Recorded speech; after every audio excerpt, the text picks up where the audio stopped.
We like to believe we're good at reading people. We trust our gut, assume the best, and give second chances. But sometimes the person standing next to us, the one we laugh with, share secrets with, or even love, is not who they pretend to be. And ignoring the red flags doesn't make them disappear. Evil isn't always loud. It doesn't show up with flashing lights and eerie music. It often whispers, smiles, and blends in. But if you pay close attention, the signs are always there. We live in a world that often confuses vulnerability with weakness. We're taught to keep our guards up, to be careful with our emotions, to never let anyone see our fears, our doubts, or our struggles. But the truth is, vulnerability is not weakness. It is the most accurate measure of courage. Think about the moments in life that have shaped you the most, the times you took a risk, spoke your truth, let someone in, or stood up for what was right even when your voice shook. Every single one of those moments required vulnerability. It required you to open yourself up to the possibility of rejection, failure, or pain.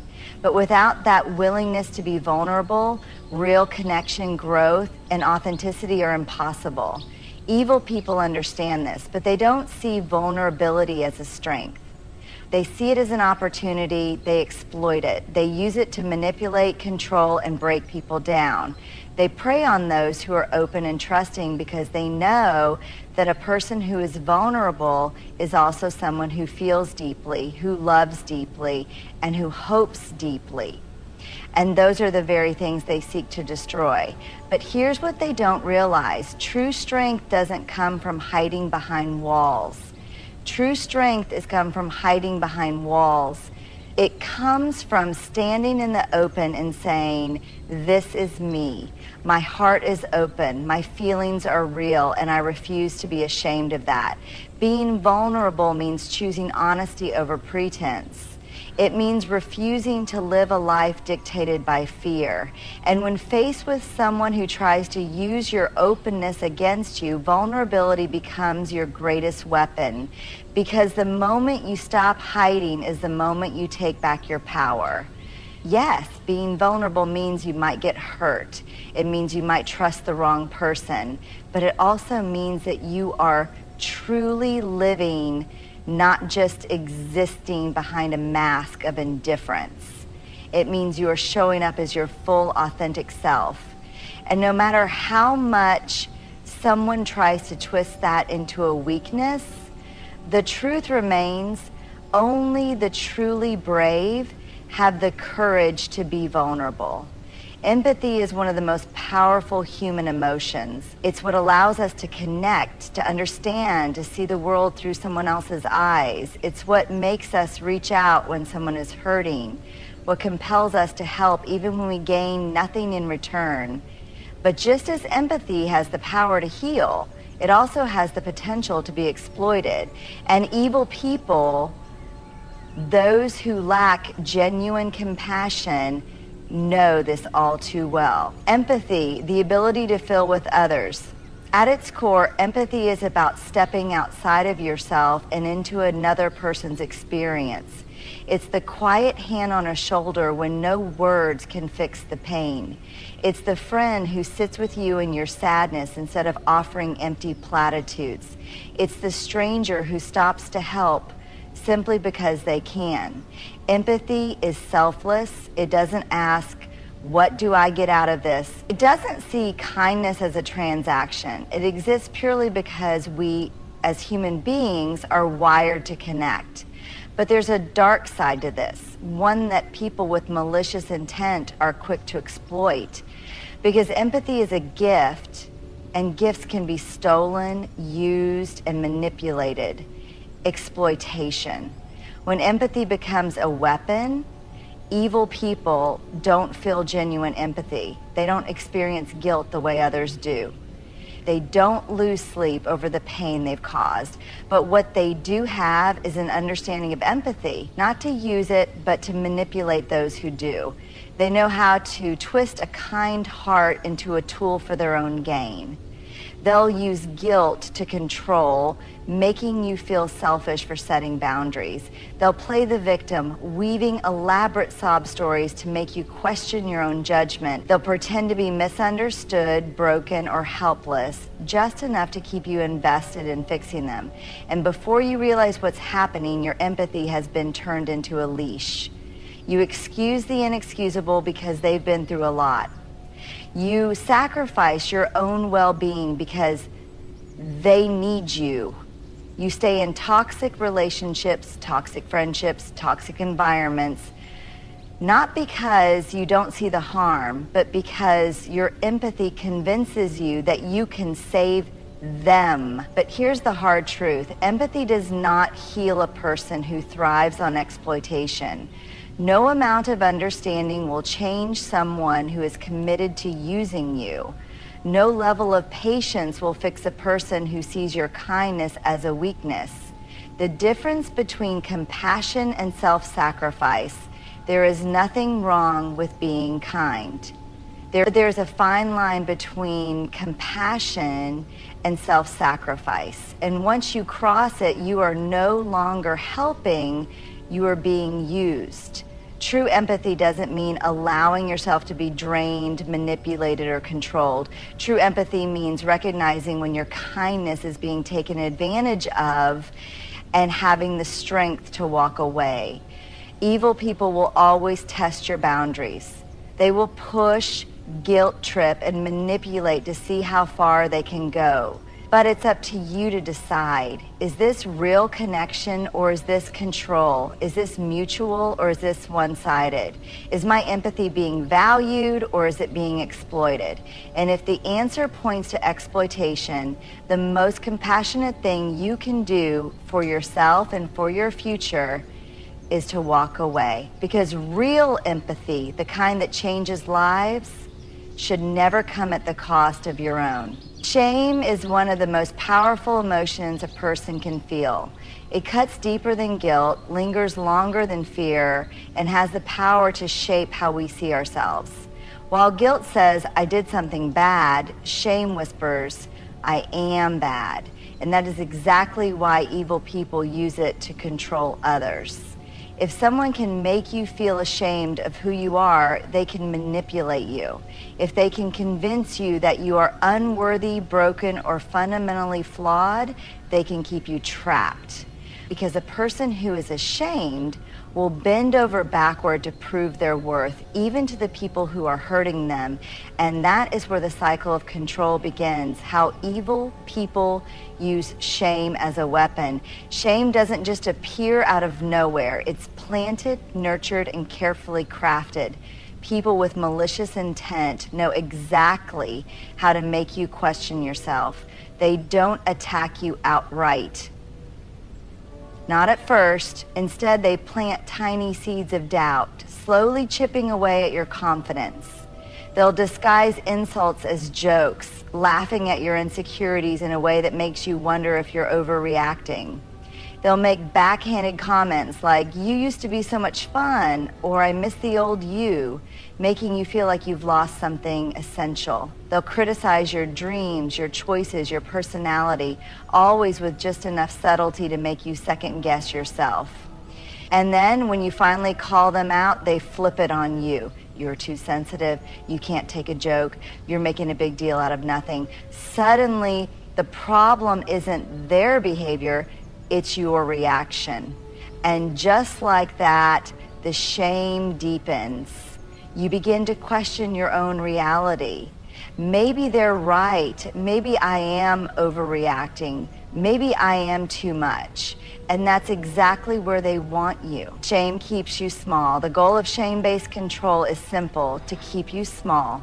Because the smaller you feel, the easier you are to control. If they can make you believe that no one else will love you, you'll stay. If they can convince you that you're not smart enough, strong enough, or worthy enough, you won't challenge them. If they can make you feel like you are nothing without them, they never have to worry about you leaving. And the worst part, it works. Shame is a slow poison. It doesn't shatter you all at once.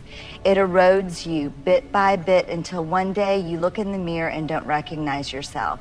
You shrink, you apologize too much, you walk on eggshells.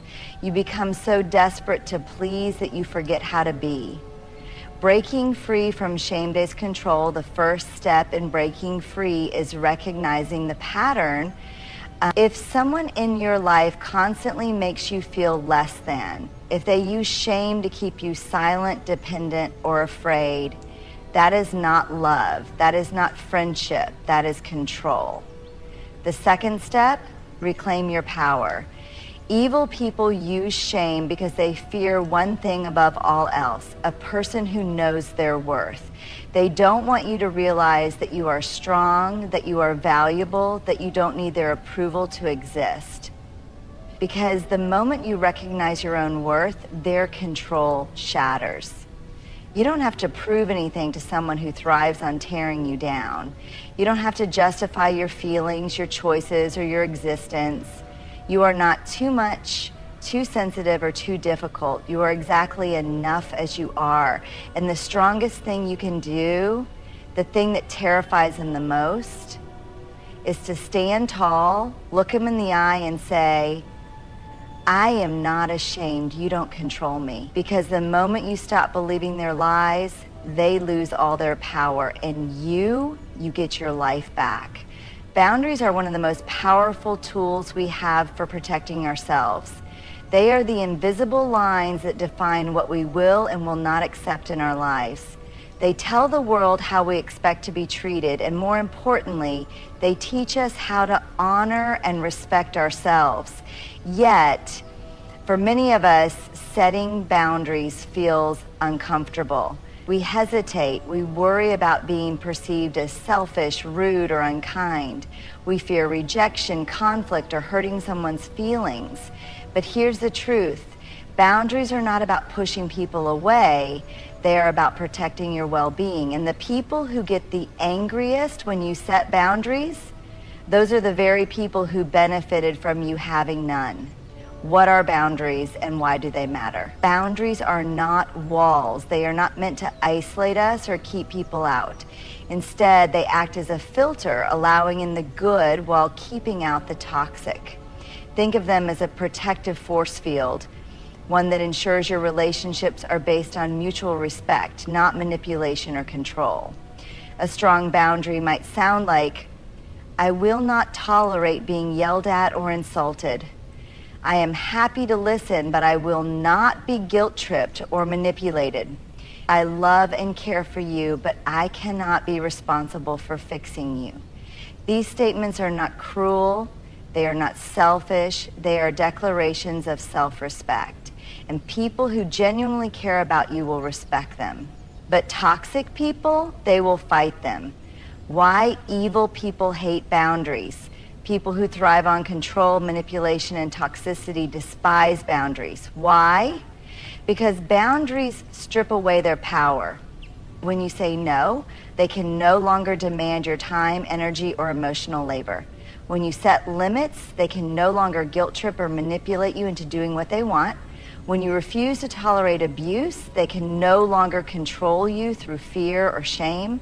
This is why toxic people will test, push, and violate your boundaries at every opportunity. They might ignore your requests and do what they want anyway. They might accuse you of being cold, selfish, or unloving, make you feel guilty for protecting your peace, play the victim, making you question if you're being too harsh. But here's what you need to understand. Healthy people respect boundaries. Unhealthy people resent them. Setting boundaries is an act of self-love. Many of us were raised to believe that putting others first makes us good people. We were taught that saying no is mean, that sacrificing our needs for others is noble, and that keeping the peace is more important than protecting ourselves.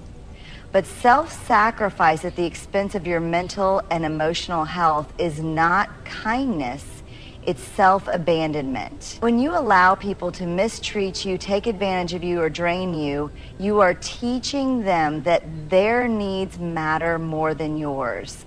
But when you set a boundary, you send a different message. I matter too. This doesn't mean you don't care about others. It means you care about yourself as well. You can still love people and have limits. You can still be compassionate while refusing to be mistreated. How to enforce boundaries with toxic people. Setting a boundary is one thing, enforcing it is another. Toxic people will try to wear you down, manipulate your emotions, and push past your limits. That's why you need to stay firm. Here's how. Be clear and direct. Say exactly what you will and will not tolerate. Use I statements to express your needs. I will not engage in conversations where I am being insulted. Don't over-explain or justify yourself. Your boundaries are valid, period. Expect resistance. Toxic people will test you. Stay strong. They may call you selfish or try to guilt trip you. Ignore it. Remember, their anger at your boundaries is proof that they were benefiting from your lack of them. Follow through with consequences. A boundary without consequences is just a suggestion. If someone repeatedly disrespects your boundaries, limit or cut off contact. Don't argue or try to convince them. Let your actions speak louder than words. Release the guilt. Saying no does not make you a bad person.